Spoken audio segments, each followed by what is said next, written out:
Hi, and welcome to Beyond the First Response. It's Christy Lister here, and I'm with my very special guest and co-host, Robyn Michael. How are you today? Good. How are you? Good. If we're taking a step away from having our own guests come on and have a conversation with us, and we're just going to have a conversation today. So hopefully that's Yay. okay. Yeah. I'm like, wait, Oh, do I get the applause? Thank you. you're welcome. I got the right button this time too. So on a serious note though, we came together as friends through the loss of a first responder to suicide. Your husband, my former husband. And we're really here today to talk about your story and the amazing feats that you have overcome in the past 2.5, almost 3 years. So first, thank you for doing this endeavor with me in general. I greatly appreciate it. And Oh, it thank you. it makes me, and I think you realize that we're not alone and that our kids aren't alone. Yeah. And the departments aren't alone, that we're all fighting for them. So thank you. Thank you for asking me Of to join course. you in this because little did I know how much this was going to help me too. Right. And it's hard sometimes, isn't it? It gets a little, I think when you talk or you deal with something in general, that deals with emotion and grief or life, your personal life, it gets a little overwhelming sometimes. And it kind of, that self-care that we always talk about, if we don't do that self-care before or after, then it hits us hard. So that I think that's something that needs to be noted, that everybody, that's normal and it's okay. And it's okay to sit there for a moment in it, but it's not okay to live there. Yeah.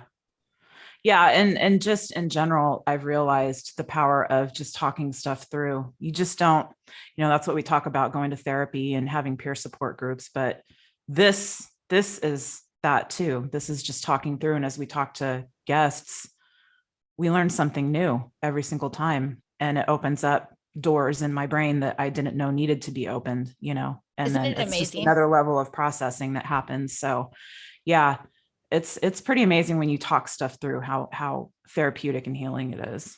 Yeah, it is. And people will ask, I know they probably ask you too, the you sit there and you have, you're constantly retelling your story. Well, doesn't that affect you? Well, you're living your story Yeah. each and every day and you're thinking it. So it's processing your story.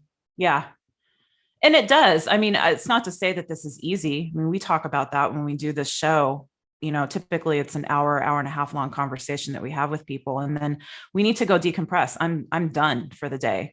Yeah. Just mentally exhausted. And, had I not had the therapy and just talking with you all and everything that I've had, I don't know that I would have recognized that and would have just thought, oh, woe is me. Here I am again, not feeling good, but realizing that no, it's just because I was just talking about some really traumatic events for the last hour. So regardless if it was my own or listening to somebody else's, Right. that empathy, gene kicks in and you take it on a little bit as your own. So You do. And it's a gift and it's a curse, but mostly a gift. yeah.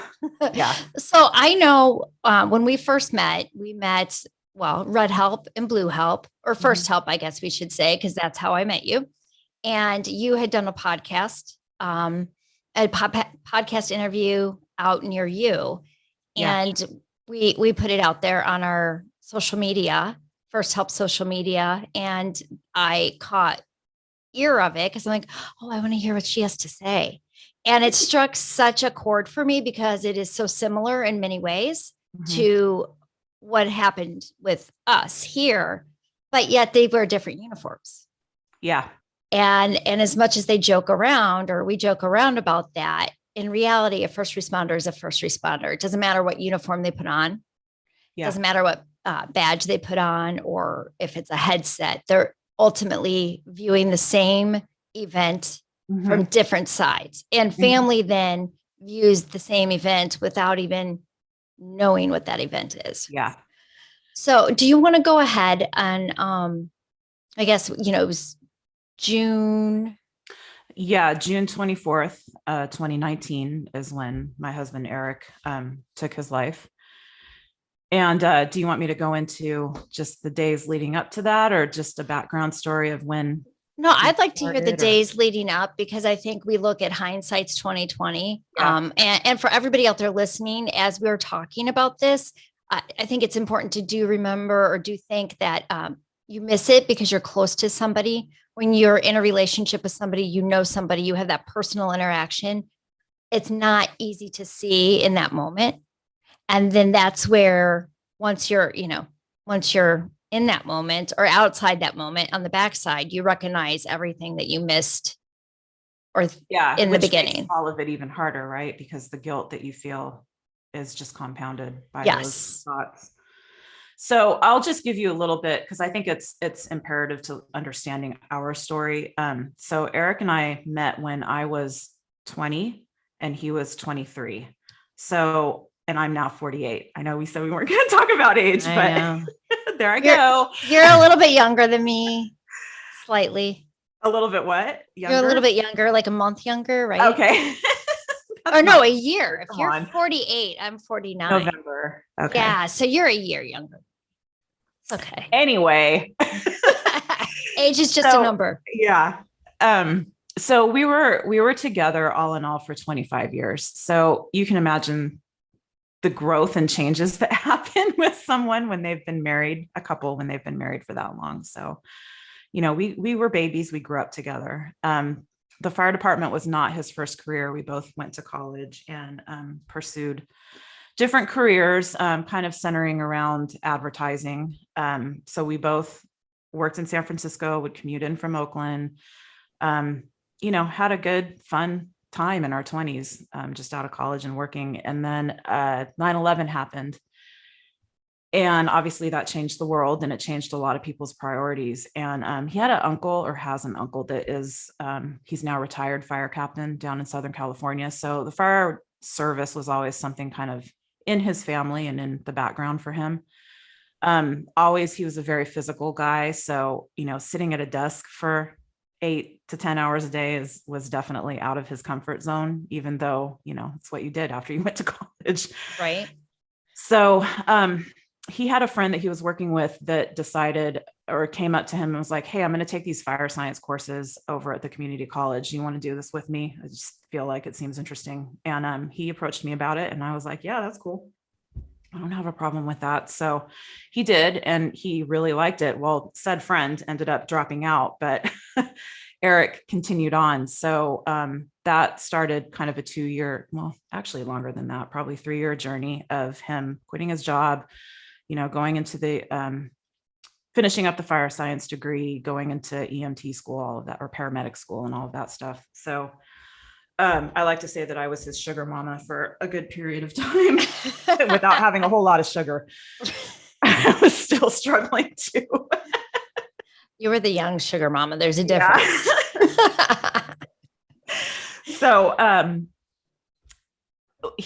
So we were living in a family members. My grandfather had this house that was empty. We were living rent free, like lucky us, right? So we could just live off of one salary at that time.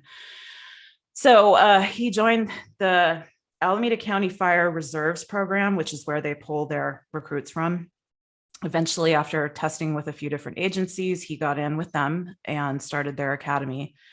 And while that was going on, this was in 2005, we bought a house and I ended up pregnant.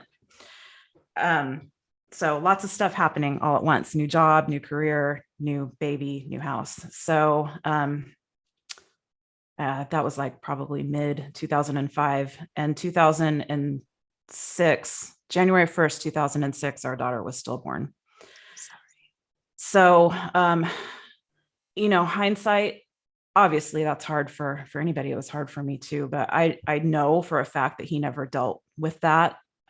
He desperately wanted to have a baby girl, and he felt jilted by God, by life, by everything, and did not handle that very well. So at this point, when this happens, he's still on probation in the department.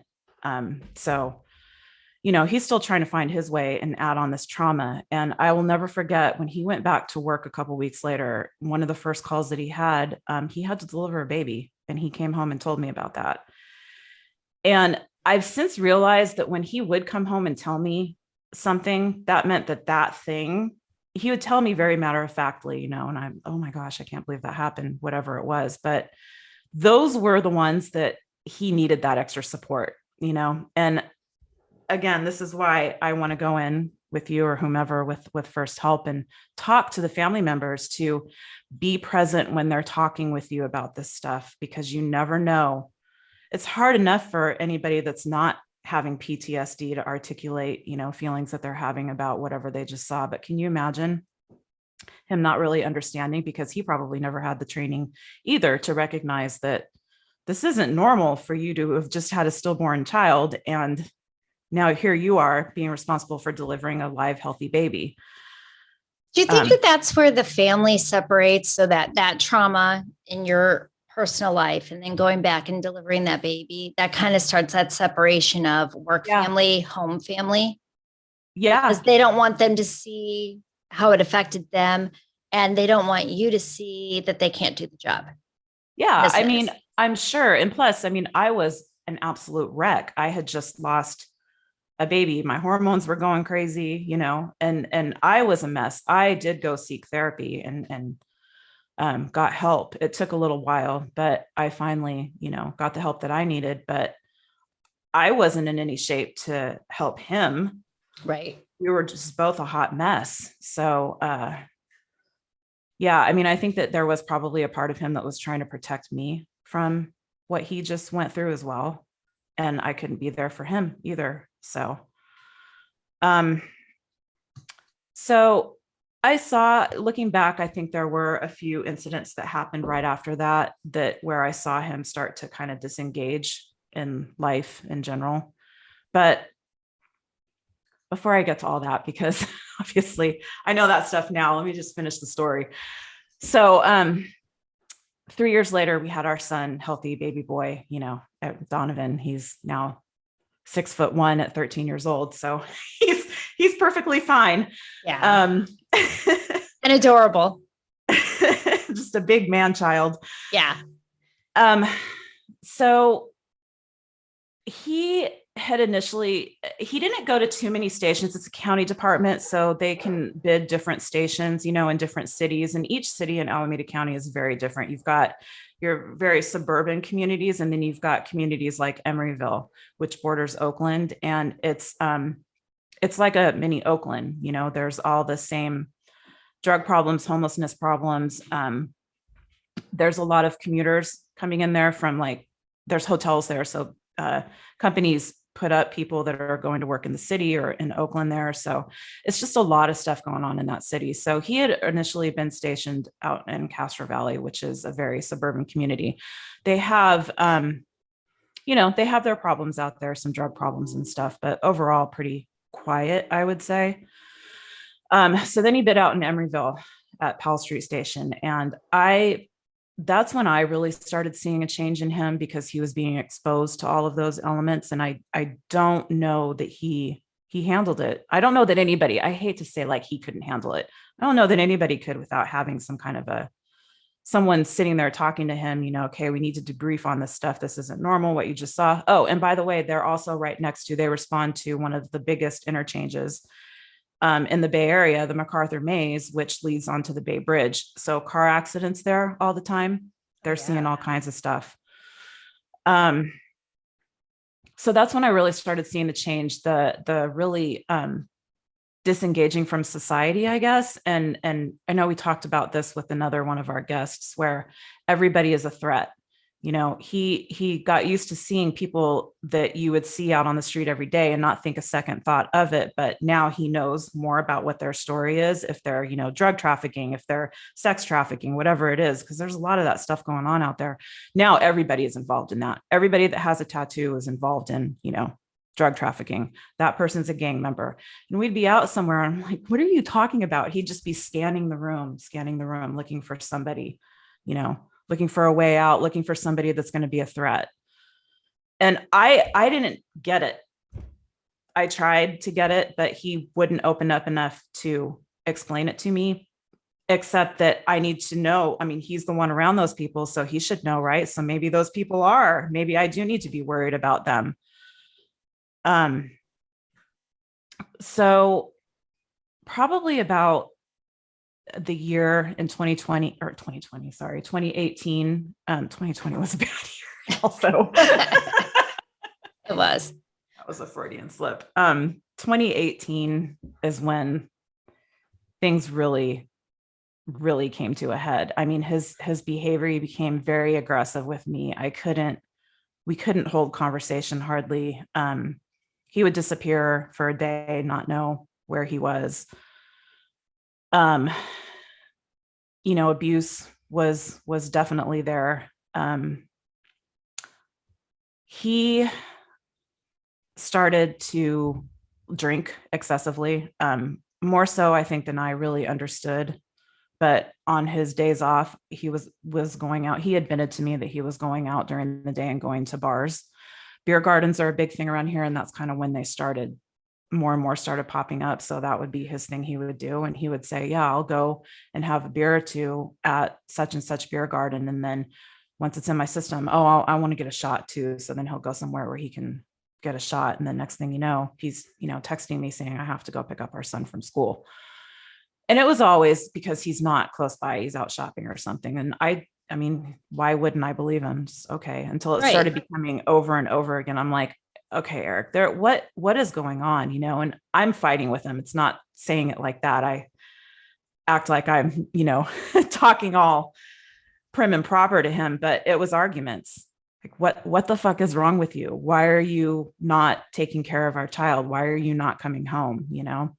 I think that's the most difficult thing too. It's like, why aren't you spending time with your child? They would love you. They want to be with you. What are you doing?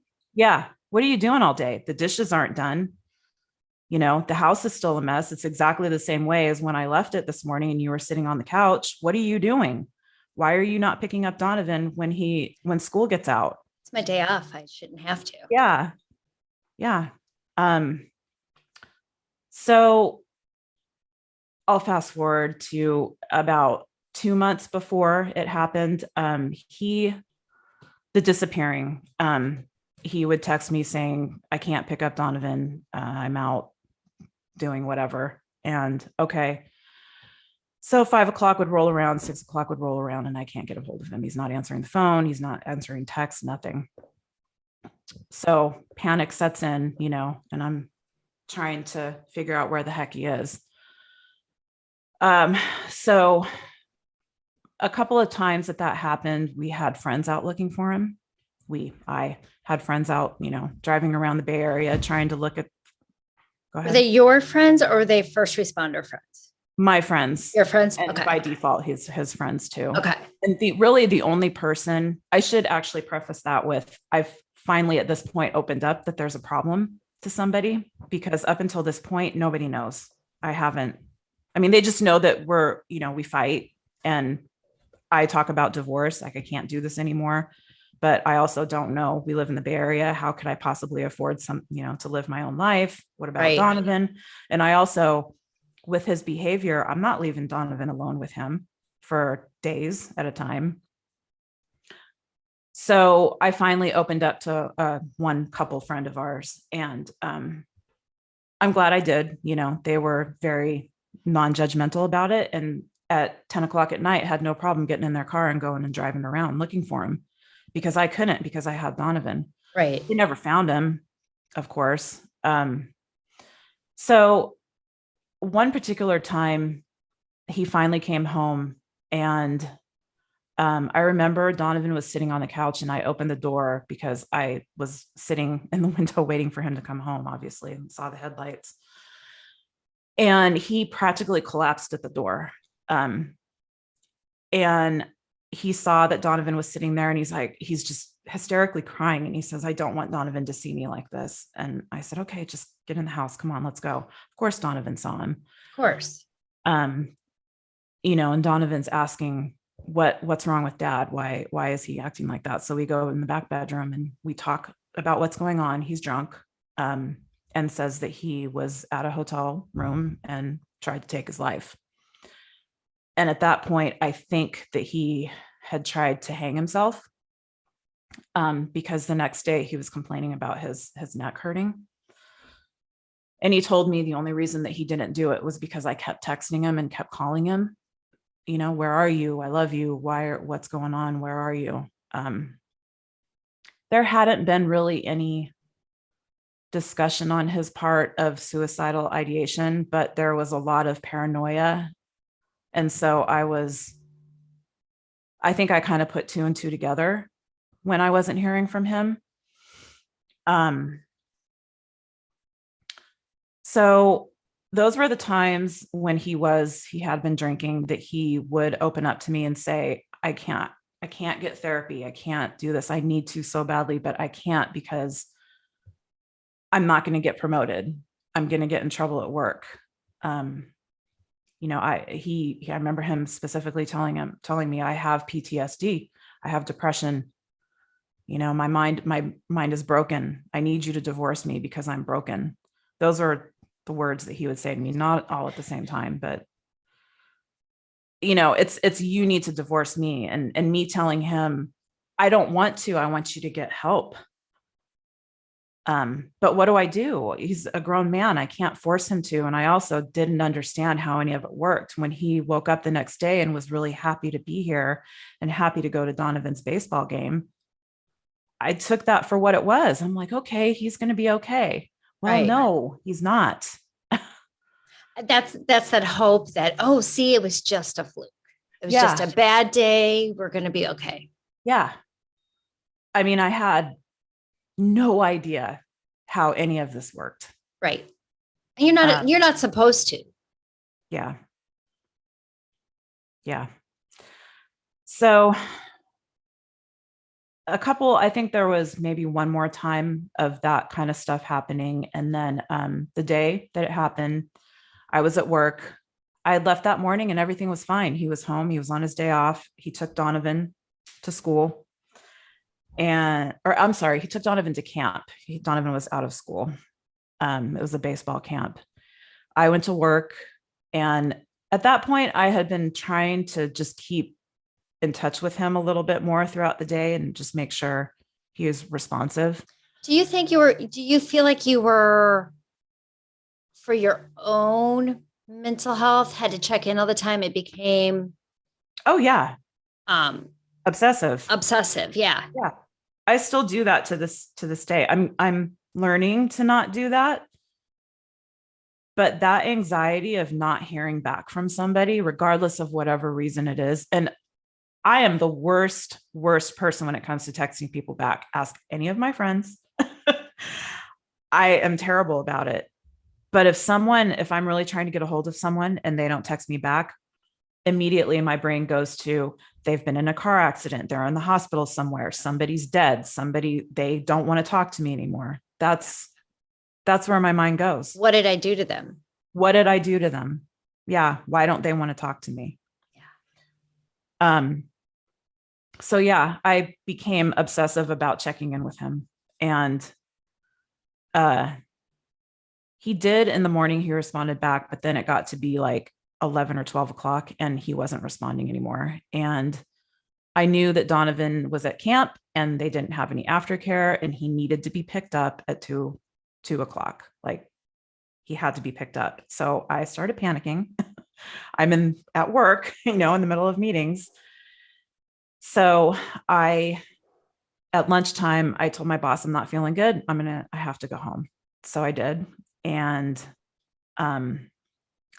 before I went home, I drove to a couple of the beer gardens by our place, didn't see his car, and decided I'm going to go home and just wait. I was a little bit early to pick up Donovan, and I drive in our parking lot. We lived in an apartment and I see his car there. Or I'm sorry, no, I didn't. Sorry, scratch that. I did not see his car there.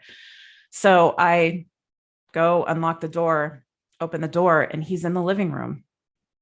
And he flies out the living room and goes out onto our patio as if he's trying to hide from me. I'm like, what are you doing? I'm just like completely confused. Why? Number one, why are you not answering? And number two, why are you hiding from me? Right. So I came in and said that, like, what are you doing? And he comes in and he's just like, I can't do this anymore. He's screaming at the top of his lungs. I can't do this anymore. I can't do this anymore. And I'm like, what are you taught? What can't you do anymore? What? And he's got a bottle of tequila in his hands, big, brand new bottle. And he's like, this is the only thing that helps me. This is the only thing that I care about. And I'm like, what is happening right now? And so I'm freaking out. He's freaking out. We are arguing, what's happening. He had drank. And I know that he had just bought it because the bag from the liquor store was still in the house. And we didn't have we didn't keep hard alcohol really in the house. And there was about a quarter of the bottle gone. So, I mean, I guess he had just been drinking it straight. And that's a lot. Yeah, I know. Tequila. Yeah. So we're arguing, talking back and forth. And I'm just like, we can't do this anymore. You can't do this anymore. You have to go get therapy. I'm putting my foot down. Like, this is me putting my foot down. A lot of good that did. And I said, that's it. I'm calling your parents. And at that point, I had let his parents in to tell them, there's something wrong. Eric has been talking about suicide. I don't know that they necessarily believed me. And, this is the problem of families keeping things from people, because when it does come to a head like this, no one's going to support you because you haven't let anybody in. Because it just happened. There's no way that was happening. What? We never knew. Every single time it was, have you guys been drinking? You guys, I was part of it, I'm like, no, I haven't. And, of course they're not gonna, people don't understand. Right. So I wanted him to come with me to pick up Donovan. I didn't trust leaving him alone, obviously. And he was going to go. And then he decided the last minute he wasn't. And so I told him, I'm calling your dad. Your dad is coming over here. And he threatened me. He said, if you do it, I'm killing myself right now. If you do it, if you call 911, I'm doing it right here and now. And, we're both heightened. We're both freaking out. And I'm just like panic mode. I don't know what I'm supposed to do. So all I know is that Donovan needs to be picked up from school or from camp. Right. So he said, I promise I'm just going to go to sleep. I'm just going to go sleep this off. I don't want him seeing me like this. He said that again. So I did. And while I drove over there, I called his dad and he says, well, I think you should just call 911 and see. And I said, if I do, I don't know what good that's going to do. I don't know what the protocol behind this is, but I'm pretty sure that if I do, and he says he's fine, they're not going to do anything. Right. And plus, again, I'm still of the mindset that's going to be on his record, a 911 call. Wouldn't it be better for him to go get some type of therapy? I didn't understand that when you're in crisis, that's not a thing. Like, you're not going to just call the therapist, and just set up the phone and call. Yeah.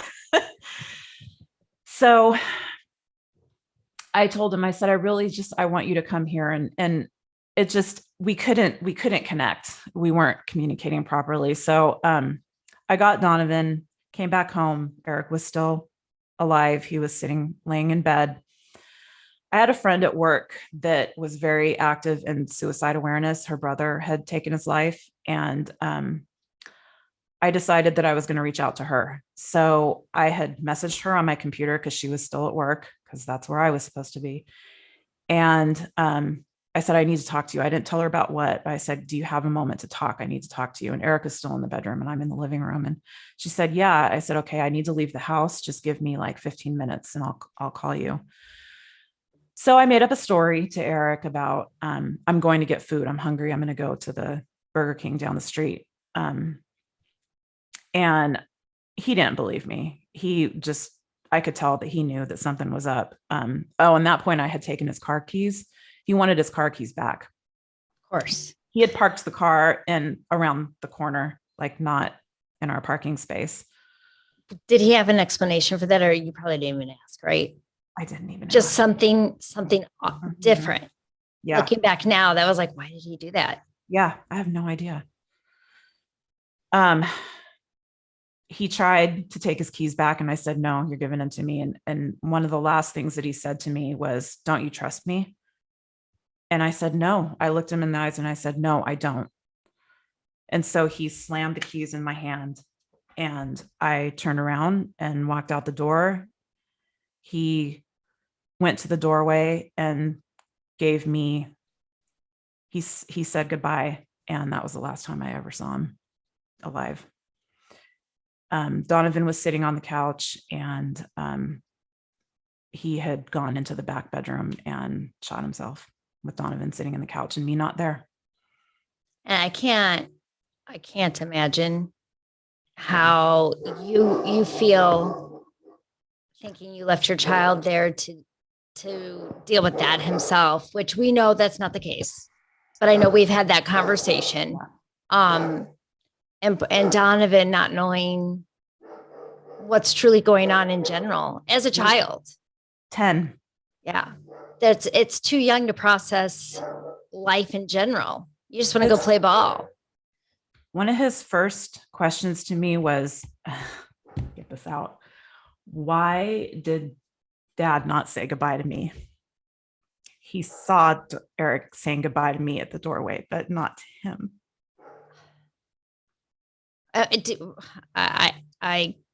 So I know those questions are incredibly, I mean, I've got goosebumps thinking. What was your response? My response was, that wasn't Dad. That wasn't Dad anymore.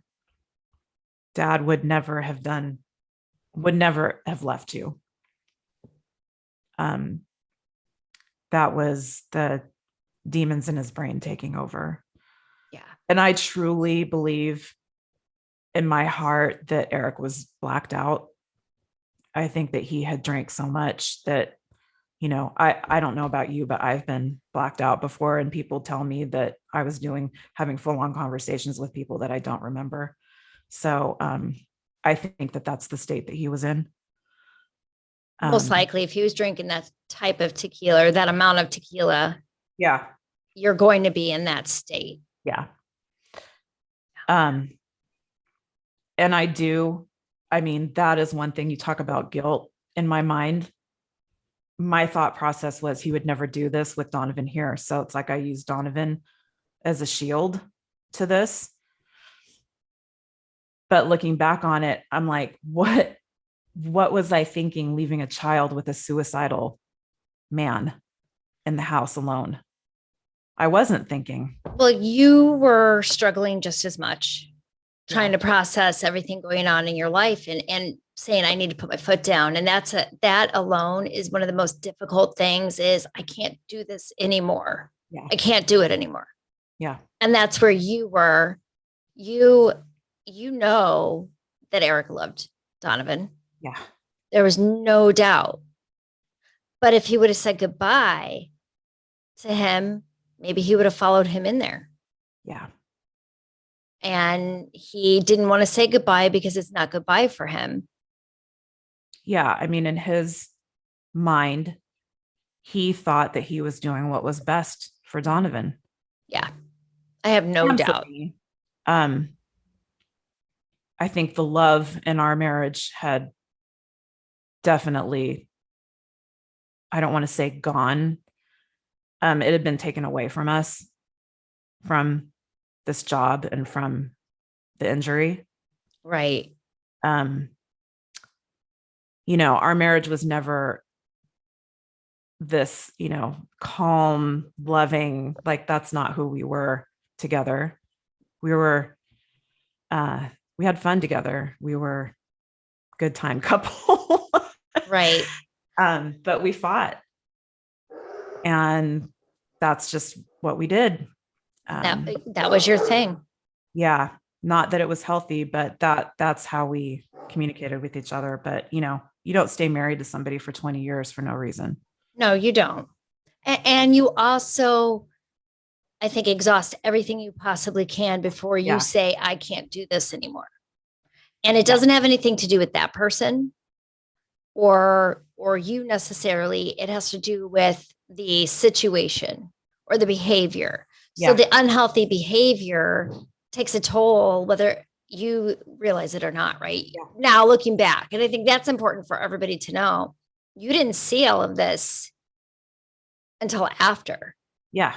Now I look back and see every bit of it. I Yeah. get. And I think some of it comes from growing up. I think that after this happened, there's so much, and maybe for you too, there's a growth that happens within you that you don't necessarily get to experience otherwise. They say like with kids, like Donovan has had to grow up too soon. I don't necessarily believe that. I think he's still being a now 13-year-old, and I've done my damnedest to make sure that he does still have that opportunity. Right. But as the caregiver and as Eric's wife, there's a lot of growth that's like been fast forwarded for me. Well, there's a lot of growth of forgiving yourself. Yeah. Accepting that you couldn't have done anything. Yeah. Which then brings that guilt of why didn't I see this?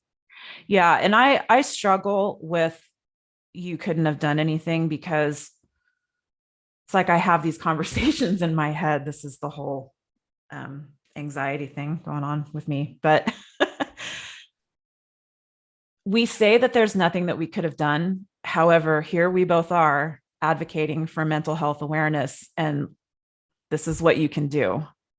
So what? So what if you say something, right? But yeah, we're telling ourselves that there's nothing we could have done. So it's like, on one hand, you have to take care of yourself enough to forgive yourself and give yourself grace as the person that didn't see it and that it happened right in front of them, right under their nose. But that doesn't mean that we can't give the next person the tools that we wish that we had. Right. Which is why at the end of we the are day, here. there is something that we could have done. Let's just be honest. Right. But we weren't allowed to do things. that, right? We weren't allowed. We didn't know it was okay. Right. It's not that we weren't allowed because they weren't going to fire us. Yeah. But we didn't know it was okay Yeah. to get them help. It was okay to say, this is not where we should be. This is not okay. You're changing. You're not who you are. You're not who I met. And it's not getting any better. And we all grow and change. So it's not about, well, yeah, people grow and change. It's a different kind of, we don't know who you are anymore. Right. It's not growth in a healthy, mature way. It's not maturing, as you go into your 40s. It's becoming abusive to yourself and to others. That's the only word I can think of. It is. And, I tell people, I just thought that he was having some sort of midlife crisis for a 10-year midlife crisis and just didn't want to be married anymore, and just being an asshole, Right. Because that's all that we know. That's the only thing that most people can use to define when someone goes through these kinds of issues. No one wants to actually do the work and get down deep to find out why somebody's behaving that way, because nobody wants to be an asshole. I don't think, unless you're some type of psycho. There are people that are just assholes, right? There are completely. Yeah. But if they're just assholes, they're like that from the very beginning. I would like to think that I wouldn't have started dating and married and had a couple kids with an asshole. Right. Right. I'm going to give myself that at least.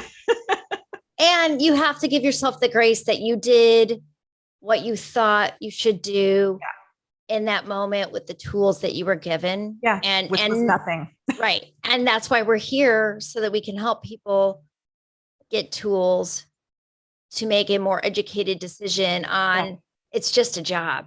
Yeah.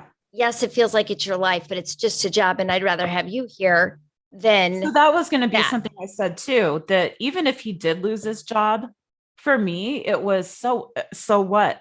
Right. If that did happen, because I'm sure that there are agencies out there that is an issue. And I would say that within his own department, he probably would have had a hard time. There would have been people, because I know, he would tell me about other people in the department that had to go get treatment for different things and, the hard time that they were receiving. So why wouldn't he?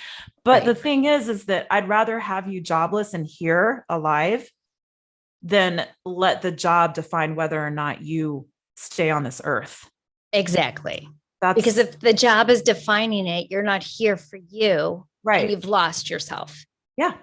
So with that, let's go ahead and take a quick moment to, regroup ourselves, and then we'll talk a little bit more about all the amazing things that you have done since June 24th, 2019.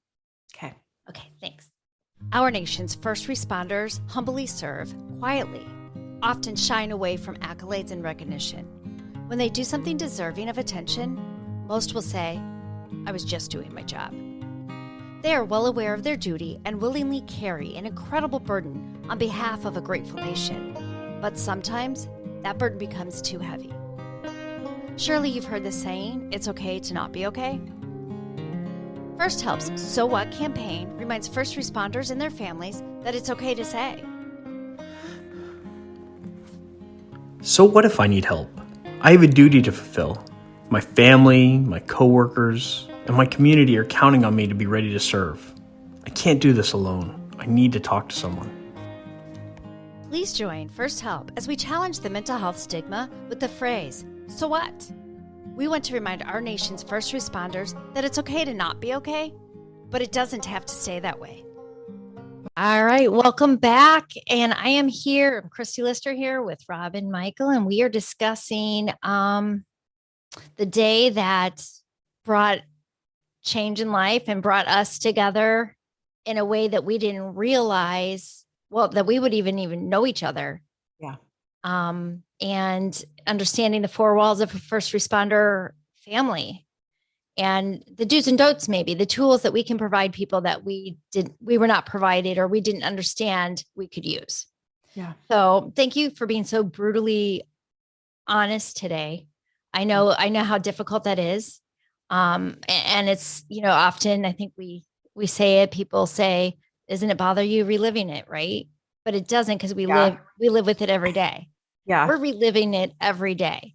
It just, you learn to get used to it, or not even used to it, but you just learn to deal with it. You live with it. You walk with it. It's Right. there. It's a part of us now. It is. And that doesn't mean that talking about it is going to make it go away. No. Doesn't mean that it isn't ever going to go away, but what it provides is a tool that you're going to be okay on this side of suicide if you get here. But better yet, here are the tools, here are what we need to give you or can give you so that you don't get to this side. Yeah. And like I said before, it's every conversation that we have, we get something out of it. And during our break, you mentioned about you're glad that I said there is something we could have done. Yes. That's the first time that I've actually said that out loud. And it feels good to say that and have you acknowledge that. And it's, I didn't combust. I didn't go straight, the floor didn't open up and I didn't drop into hell or anything. Right. I'm still here, and it's okay to acknowledge that. And as hard as it is, it's the truth. It's my truth. I don't know if it's anyone else's truth, and it's how I feel. And it's okay. I could have done more, but I wasn't given the tools to know that what more would have been. So I think one of the key takeaways from that before we go into the next quick segment, so what other people think. Yeah. If you see somebody struggling, if you see a first responder or a family member or anybody struggling, who cares what other people think? I've made it my point, and I tell people, look, after everything that I've been through, I'm just going to be brutally honest. You need help, and let me help you. Let me help you find that help, because I can't not say anything anymore. Yeah. And that's my truth. I don't care what people think. So what if you think that I think everybody needs help? I don't think everybody needs help, right? Same. I've had a couple of conversations with people that, not directly, but people that they know, like, I think you need to, just check in and make sure. I'm not saying that every single person that behaves that way is going to take their life, but it obviously is a possibility. It's a possibility. And if you let them know you're doing a little buddy check, they know they're not alone. Yep. So with that being said, you've done a lot of buddy checks and a lot of so what with the fire department, and you've worked diligently to honor Eric and make sure that what happened to him and your family is recognized. And this is a very difficult feat, especially when it comes to line of duty, because suicide is not considered line of duty. It's usually, it was a personal problem, right? They had personal problems, whatever. But in fact, you fought to say otherwise. And I just want to say thank you, because the more people fight like that, that strength that it takes, the more people will realize it's okay. Yeah. And so you and Donovan a couple weeks ago received a line of duty medal for Eric from the fire department, the IAFF. Yeah, the IAFF, which is the union, the International Association of Firefighters. So, and it's an extreme honor, line of duty death medal. I actually forgot to put it in the background. That's okay. I usually have it out there for our shows, because I am so proud of it, not for myself, because it represents Eric. Eric was a great guy. I am lucky to have spent 25 years of my life with him. And as much as we went through, he touched so many people. And the reason it was so shocking, which, this is the same way with a lot of widows, speaking of their spouses, that they were a bright light for a lot of people. And a lot of people had no idea that he was also suffering. Right. He did really well hiding it. Yeah. Yeah.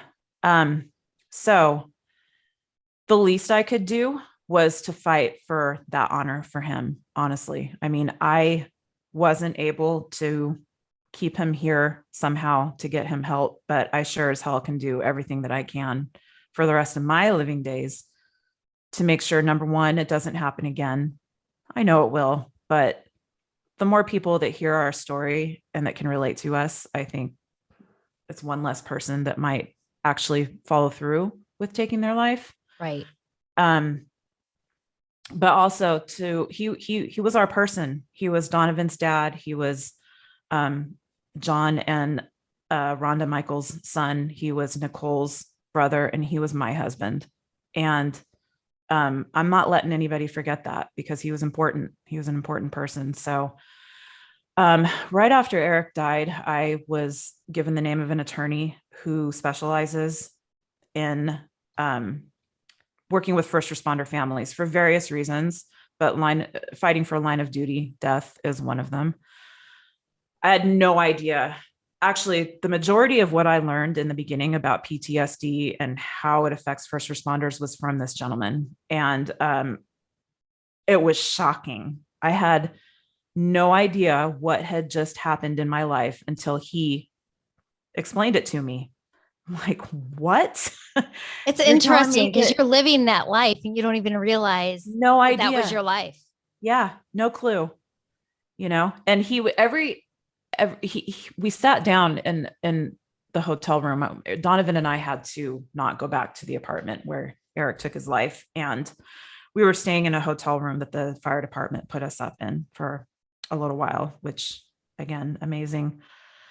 And he came there and we sat for a couple of hours, and he just had me run through our life, just kind of similar to what we were doing now. And he wanted to know specific incidences that happened, and every single one of them, he's like, yeah, I have another widow I worked with that same thing happened to them. That same thing happened to them. Yeah. None of this is out of the ordinary. And I'm like, are you sure? Some of the stories, but yet you felt so alone. Yeah. And he's like, no, this is all symptomatic of PTSD. Like, what? So I got angry, obviously. This is just a couple days after, so I was still in shock, but taking it all in. So it took about a year. There was a lot of paperwork that had to be filed. We had to work with the workers' comp system to have make our case that it was an on-the-job injury that caused the PTSD. So I know that the term PTSI is referred to quite a bit, right. Post-traumatic stress injury versus disorder, because it's actually a different thing. The disorder happens with untreated injury, but right. If you get the injury, the person won't go into the disorder. Anyway, that's my Dr. Phil. That's Google another MD segment. version of that. Yeah. Do not Google. Yeah.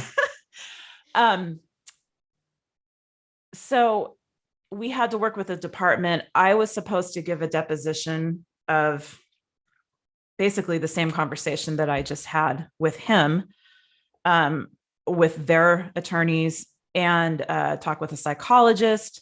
Eric was never diagnosed. He never went to seek help or anything. So it was kind of a hard case to prove, because there was no official diagnosis. But I have a really, really amazing, great department that he worked for and that took responsibility for what happened. And our chief Rocha, signed off on it without me having to do any of that stuff. That says volumes for that department. Yeah, it really does. Yeah. And every day I'm realizing everything that happens more and more, how amazing it is. You know, I could be bitter. I could be angry towards them. Sure. But what good is that going to do? It's not going to change anything that happened. It's not going to bring Eric back. It's not going to change the men and women that are still working for the department. What's going to change is me working with them and trying to help them understand and educate them, you know, and Absolutely. allow this not to happen again. So I can't carry any more bitterness. It's harmful for me and I don't want to do it. So, I've kind of just infiltrated myself in their department and I show up to things. I call it a thorn in the side. Yeah. You guys are having Santa at the firehouse? Sure. Donovan and I'll come over. Right. You're having mental health program training? Awesome. What time should I be there? Exactly. So I think they realize that I'm not going away finally. So they should probably just, start inviting me to stuff, which they do. So I have actually recently just started working with a couple of the few men that are starting, and I think there's women on the group too, their peer support program, and they're building it from the ground up and they're super excited about it. And I am grateful to them for allowing me to be a part of this, like an integral part of it, not just periphery, right? But actually giving my opinion and being there for them. Again, talk about therapeutic. That's it doesn't huge. get any better than this. Because I often talk about, there needs to be family peer support group, because if you can provide that for the family and the officers, the firemen, the dispatchers, you're bringing those two sides of that person together. Yep. And have a better chance of success by doing that. Yep. So that's what we're planning on doing, that I've offered to be like, they have their phone tree of people that are going to be the peer support people for the firefighters, but then I can be, and eventually, hopefully I'll build out a team as well, support for the family. So if there's a spouse like I was that noticed, things are escalating, I don't know who to talk to. Is this really going to cost him his job? They can call me instead of calling a coworker, and they may not know, because for me, Eric did a really good job. I didn't know anybody. I knew I could count on one hand the number of firefighters that I knew, and all of those people he was in fights with. So I didn't talk to anybody. Nobody even knew who I was after this happened. So it was safer for him. Yeah. But it was after the fact, it was really, it took a lot out of me, because I'm typically a little bit socially awkward. I'm a lot socially awkward. So, large crowds and going up to people and randomly talking to people is not really my thing. Yeah. But I realized I wanted to emulate for Donovan. This is how you make change happen. And I'm going to go outside of my comfort zone and I'm going to go talk to these people. I'm going to introduce myself. I'm firefighter Michael's widow. Not one time has anyone blown me off, rolled their eyes. Everyone's super welcoming, Good. And I think that not everybody, but I think it helps them to see Donovan and I okay. Yes. You give them the strength to know that even though you're carrying the grief and the sadness, that you're okay, because you're able to honor him and make a difference in somebody else's life. Right. Yeah. Yeah. and what they're doing is allowing us to be okay. And I've learned more just financially and that kind of stuff that they've done, that they did do to help us. That at the time I had no idea. So I don't know, like I say that I wish that everybody in this world could feel at some point in their lives that type of support, because it changes you. It does. I would never in a million years want this to happen again or to happen to anybody else, what happened to us. But the aftermath, the support that we received, it's life-changing. Imagine that support if it was there prior. Exactly. And so that's Yeah. what I usually tell them. This type of support should have been there all along. And it can be. It can. It can be. You guys Things can change. As I fucked up and didn't, recognize the signs and didn't know what to do and was in a lot of denial about his behavior. There's stuff that they could have done as well, and stuff that they could have done better. Absolutely. Yeah. And that's our lesson, right? Yeah. That's the grace that we give ourselves, that, okay, we're taking that breath, we're taking that moment, and that's growth out of tragedy. Yeah. It's growth for yourself, for the department, and more importantly, for our kids to know that it's okay to fight for help. Yeah. It's okay to ask for help. It's okay that if somebody doesn't feel like that's what you need, that's not your problem, that's their problem. And you keep fighting until you get the help that you need. Yeah. So with that being said, I know we have to start wrapping up here, and I know we could talk for hours, which we have. I know. I really should keep some of the recordings, maybe one day, but I don't know. They may get mad. Some of it's not. Well, I said some of them. I didn't the say all of them. After the podcast. Right. It's the need to know. Yeah. Or that you don't want to hear. You might not want to know. Yeah. It might be TMI. So true. But with that, as you know, every guest that we have on. Oh no. Are you going to ask me what I do? Yes. But you know what I didn't ask you? I did not do an icebreaker. Oh. Darn it. Let's do an icebreaker instead, because I still haven't figured out what I do. Well, we have to. I know. Joe will be mad. Okay. Yeah. This is for you, Willis. Yes. At the beginning of the week, what is something that you do, even if you don't think it's something that you do for yourself, that can help us be better by Friday? I'll do my introduction. So my name is Robyn Michael. I am the assistant program director for H.E.L.P. And what do I do to be better by Friday? I think I give myself grace. I'm going to go with that, because we've been talking a lot about that. And it's a daily thing that I have to do, because I'm still in the process of forgiving myself, and forgiving others, and allowing grace. We all know, no one of us is perfect. We're all human. We all make mistakes, and including Eric, and allowing ourselves to make those mistakes as long as we grow from them, I think, is the important thing. So daily, I give myself grace. That was what I do. Wonderful. Thank you. It was a little short. No, I'm kidding. I'm just kidding. I'm kidding. I just wanted to make you laugh. It's true though, because that's one of the most difficult things to do, is to allow yourself that. So when you do it daily, it does become easier in the times that you really need to do it. Yeah.